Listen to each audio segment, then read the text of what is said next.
जय सद्गुरुदेव, जय पद शरणम।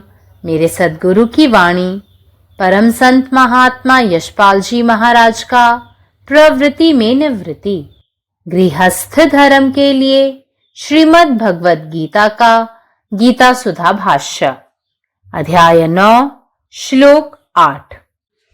प्रकृतिं स्वामवष्टभ्य विसृजामि पुनः पुनः भूतग्राममिमं कृत्स्नं वशं प्रकृतेर्वशात्। कैसे कि अपनी त्रिगुणमय माया को अंगीकार करके स्वभाव के वश से परतंत्र हुए इस संपूर्ण भूत समुदाय को बारंबार उनके कर्मों के अनुसार रचता हूं। भगवान निर्लिप्त और निर्विकार होकर कैसे जगत की सृष्टि करते हैं, इसमें उनका प्रयोजन क्या है?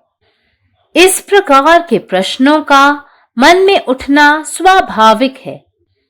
देखो अर्जुन, प्रलय काल में सारे भूत प्रकृति में विलीन रहते हैं। उस प्रकृति का मैं अधीश्वर हूं। मुझको इच्छा अनिच्छा कुछ नहीं है, क्योंकि मैं स्वयं पूर्ण हूं। मुझे कोई अभाव नहीं रह सकता। अतएव अभाव की पूर्ति के लिए जगत की सृष्टि करने का कोई कारण नहीं है। प्रकृति मेरी माया है। उसके भीतर अनेक घटनाएं घटित होती रहती हैं, परंतु मैं उसका प्रभु हूं। मैं ही उसका आश्रय हूं। अतएव उसमें जो खेल होते हैं वे मेरी शक्ति से ही होते हैं।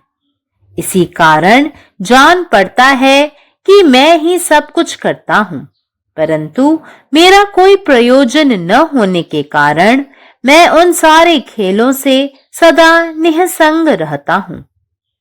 इस माया दर्पण में जो मेरा प्रतिबिंब पड़ता है वह स्वरूपतः असत्य होते हुए भी सत्यवत भासित होता है। इस प्रतिबिंब को लेकर ही माया के खेल हैं। उसमें कितनी ही बार सृष्टि, स्थिति और लय होते रहते हैं। प्रतिबिंब होते हुए भी वह चैतन्य का प्रतिबिंब है। वह चेतनमय प्रतिबिंब ही अनेक रूपों में खेल करता है। इस खेल का मानो अंत ही नहीं है। कब आरंभ हुआ यह कोई कह नहीं सकता, क्योंकि यह प्रकृति अनादि है।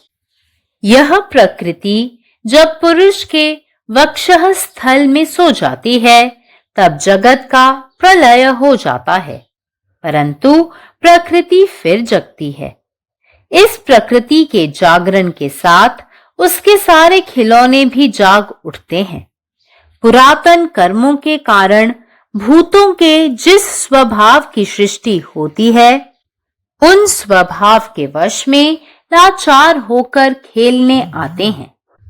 वे पुरातन कर्मों के अनुसार कर्म में आबद्ध होकर तत्त रूप से सृष्ट होते हैं। The whole cosmic order is under me. By my will, it is manifested again and again, and by my will, it is annihilated at the end. ओम। जय गुरुदेव, जय पदशरण। अध्याय 9 श्लोक 8। आता कसं? देव अलिप्त आणि अवस्थित राहूनही जगाची निर्मिती कशी काय करतो आणि यात त्याचा काय उद्देश आहे, असे प्रश्न मनात मध्ये येणे स्वाभाविक आहे। हे अर्जुना बघ, प्रलयाच्या वेळी सर्व भूत प्रेते प्रकृतीमध्येच विलीन होतात आणि मी त्या प्रकृतीचा परमेश्वर आहे। मला कुठलीच इच्छा किंवा अनिच्छा नाही, कारण मी स्वतःच परिपूर्ण आहे। माझ्यात कुठलीच उणीव असू शकत नाही, म्हणून ती उणीव भरून काढण्यासाठी जगाची निर्मिती करण्याचे काहीच कारण नाही। परंतु प्रकृती ही माझी माया आहे। तिच्यामध्ये अनेक घटना घडतात, पण मी तिचा स्वामी आहे। मी तिचा आश्रय आहे आणि म्हणूनच तिच्यामध्ये घडणारे खेळ आणि लीला हे फक्त माझ्या शक्तीमुळेच आहेत.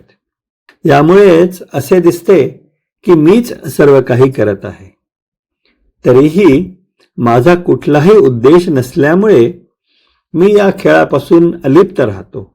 या मायेच्या आरशामधील माझे प्रतिबिंब मुळातच खोटे असूनही ते खरे वाटते. या मायेचा खेळ त्या प्रतिबिंबाभोवतीच फिरत राहतात. निर्मिती, पालन पोषण आणि विनाश या अगणित वेळा घडत असतात. प्रतिबिंब असूनही ते चेतनेचे प्रतिबिंब आहे. ते चेतन प्रतिबिंब अनेक रूपामध्ये खेळते. या खेळाला अंत नाही असे वाटते. तो कधी सुरू झाला हे कोणीच सांगू शकत नाही, कारण हे स्वरूप शाश्वत आहे. जेव्हा हे स्वरूप माणसाच्या हृदयामध्ये निद्राधीन होते तेव्हा जगाचा विनाश होतो. पण हे स्वरूप पुन्हा जागे होते आणि या स्वरूपाच्या जागृतीबरोबरच त्याचे सर्व खेळही जागे होतात. भूते त्यांच्या मागील कर्मामुळेच निर्माण होतात आणि त्या स्वरूपांच्या नियंत्रणाखाली असहायपणे खेळायला येतात. ते त्यांच्या मागील कर्मानुसार बिकॉज ऑफ पास्ट कर्माच बांधलेले असतात आणि त्यांच्या खऱ्या रूपात निर्माण होतात. संपूर्ण ब्रह्मांडीय व्यवस्था माझ्या अधीन आहे. माझ्या इच्छेनेच ती पुन्हा पुन्हा प्रकट होते आणि माझ्या इच्छेनेच तिचा शेवटी विनाश होतो. The whole cosmic order is under me. By my will, it is manifested again and again, and by my will, it is annihilated at the end. Jai Gurudev. నా సద్గురు సందేశము గీతాసుధ భగవద్ మహాత్మా శ్రీ యశ్వాజీ మహారాజ్ వారి ప్రతిపాద్యమన్న ప్రవృత్తిలో నివృత్తి గృహస్థ మార్గంలో గీతా భాష్యము అధ్యాయము 9 రాజవిద్య రాజవిహ యోగము శ్లోకం 8. ప్రకృతిం స్వామవష్టభ్య విసృజామి పునః పునః భూతగ్రామమిమం కృష్ణ మవసం ప్రకృతిర్వశాత్.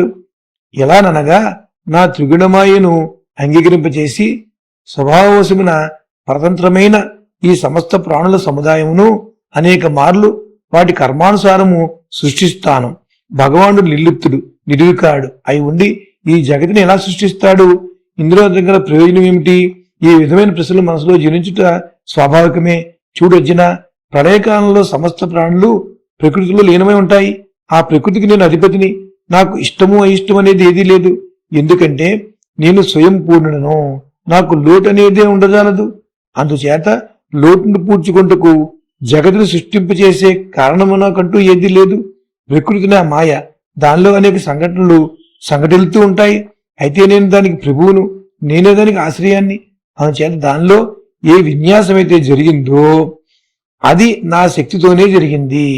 ఈ కారణంచే నేనే అన్నీ చేస్తాను అనిపిస్తుంది. కానీ నాకు ఏ ప్రయోజనము లేనందువల్ల ఆ విన్యాసాలన్నిటి నుండి నేను సదా నిస్సంగుడై ఉంటాను. ఈ మాయా దర్పణంలో పడే నా ప్రతిబింబం ఏదైతే ఉన్నదో అది స్వరూపరీత్యా అసత్యమైనప్పటికీ కూడా సత్యం వలె కనిపిస్తూ ఉంటుంది. ఈ ప్రతిబింబంతోనే మాయ యొక్క లీల జరుగుతుంది. దానిలో ఎన్నో మార్లు సృష్టి స్థితి లయములు జరుగుతూ ఉంటాయి. ప్రతిబింబం అయి కూడా అది చైతన్య ప్రతిబింబము. ఆ చైతన్య ప్రతిబింబమే అనేక రూపాల్లో ఆటలాడుతుంది. ఈ ఆటలకు అంతమే లేదని అనుకోవచ్చు. ఎప్పుడు ప్రారంభమైందో ఎవరు చెప్పలేరు. ఎందుకంటే ఈ ప్రకృతి అనాది. ఈ ప్రకృతి ఎప్పుడు పురుషుని వక్షస్థలంలో నిద్రిస్తుందో అప్పుడు జగత్ ప్రళయం జరుగుతుంది. అయితే ప్రకృతి మరలా మేల్కొంటుంది. ఈ ప్రకృతి యొక్క జాగరణతో దాని సమస్త ఆట బొమ్మలు కూడా మేల్కొంటాయి.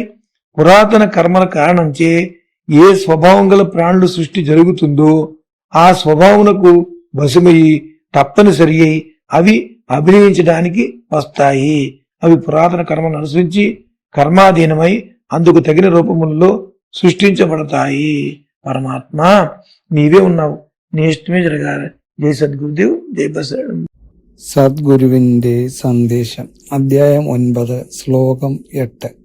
പ്രകൃതിം സ്വാമവഷ്ടഭ്യ വിസൃജാമി പുനഃ പുനഃ ഭൂതഗ്രാമമിമം കൃത്സിനവശം പ്രകൃതി വർഷാത്. എന്റെ സ്വന്തം പ്രകൃതിയെ നിയന്ത്രിച്ച് അഥവാ അധീനത്തിലാക്കി ഞാൻ വീണ്ടും വീണ്ടും ഈ സമസ്ത ജീവജാലങ്ങളെയും സൃഷ്ടിക്കുന്നു. ഇവരൊക്കെയും അവരുടെ സ്വന്തം സ്വഭാവപ്രകാരം, അതായത് പ്രകൃതിയുടെ അധീനതയിൽ നിർബന്ധിതരായി പ്രവർത്തിക്കുന്നു.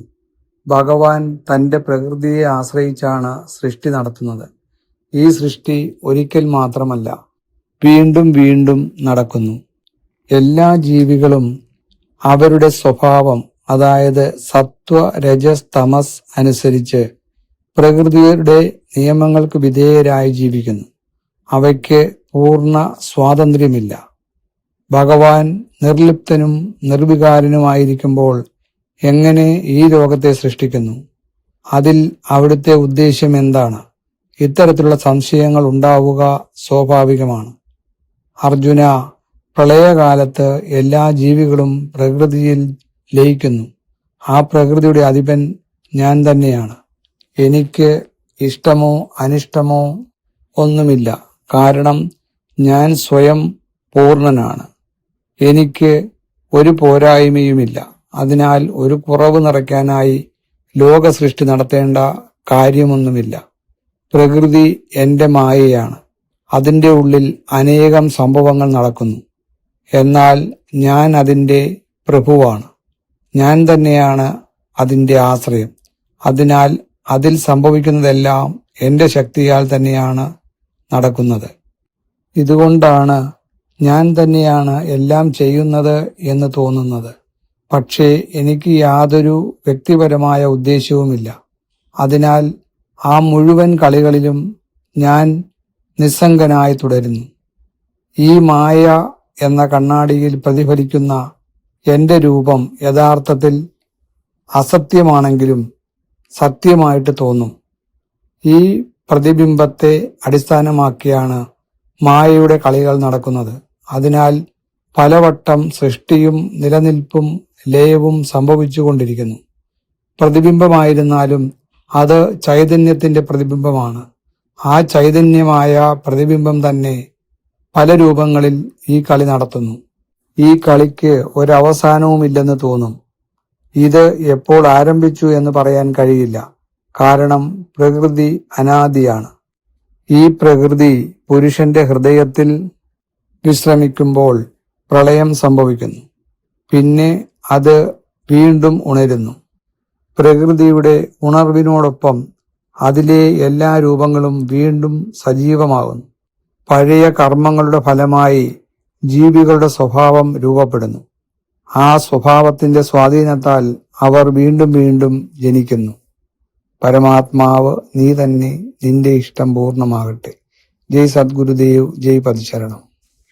प्रकृतिं स्वामवष्टभ्य विसृजामि पुनः पुनः भूतग्राममिमं कृत्सन् मवशं प्रकृतेर्वशात्।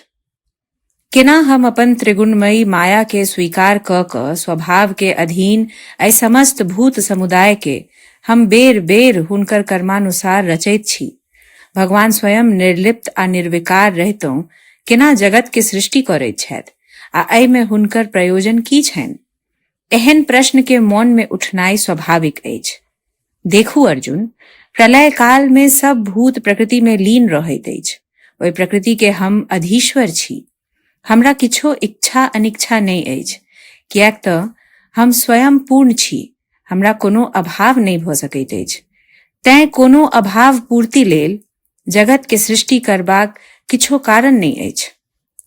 प्रकृति हमर माया अछि। ओहि में कैक रंग के घटना सब घटैत रहैत अछि, मुदा हम ओकर प्रभु छी। हम ही ओकर आश्रय छी। तें ओहि में जे किछ खेल होइत अछि से हमरे शक्ति से होइत अछि। एहि कारण एहन बुझाइत अछि जे हम ही सब किछ करैत छी, मुदा हमर कोनो प्रयोजन नहीं हेबाक कारण हम ओहि सब खेल सँ सदा निसंग रहैत छी। एहि माया रूपी दर्पण में जे हमर प्रतिबिंब पड़ैत अछि से स्वरूपतः असत्य होइतो सत्य एहन लागैत अछि। एहि प्रतिबिंब के आधार पर माया के खेल चलैत अछि, जाहि में बेर बेर सृष्टि स्थिति आ लय होइत रहैत अछि। प्रतिबिंब होइतो ओ चैतन्य के प्रतिबिंब अछि आ ओ चेतनमय प्रतिबिंब अनेक रूप धारण क खेल करैत अछि। एहि खेल के एना बुझू जे कोनो अंते नहि अछि आ ओकर आरंभ कखन भेल ई केओ नहि कहि सकैत अछि, किएक तऽ ई प्रकृति अनादि अछि।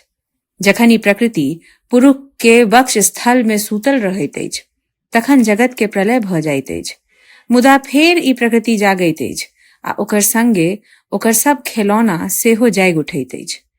पूर्व कर्म सर्प के प्रभाव सँ भूत सबके जे स्वभाव उत्पन्न होइत अछि, ओहि स्वभाव के वश में पड़ि क ओ लाचार भ खेल में भाग लैत अछि आ ओ पुरान कर्म अनुसार कर्म में बनि क विभिन्न रूप में पुनः सृष्ट होइत अछि। अखिल भारतीय संत मत सत्संग पंजीकृत दिल्ली, मुख्यालय B20 CC colony, Rana Pratap Bagh के सामने, दिल्ली। सत्संग आश्रम संत यश रूप तपोभूमि परिसर, अनंगपुर, जिला फरीदाबाद, हरियाणा।